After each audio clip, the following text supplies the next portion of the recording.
Hello everyone, this is how to change wallpaper on your Samsung Galaxy S20 FE.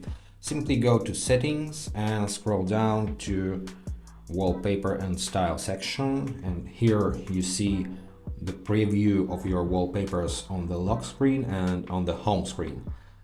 Here tap change wallpapers and you can use different options. You can set up factory wallpapers, for example featured, or graphical or solid colors and gradients.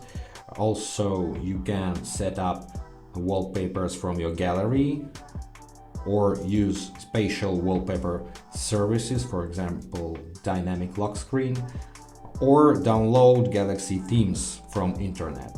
But now let's just set up some wallpaper. You can choose whether you want to set up this wallpaper on the lock screen, on the home screen, or on both. Tap next and done. That's it. Let's go back to your home screen and we see a new wallpaper here. I hope this video was helpful. Thanks for watching.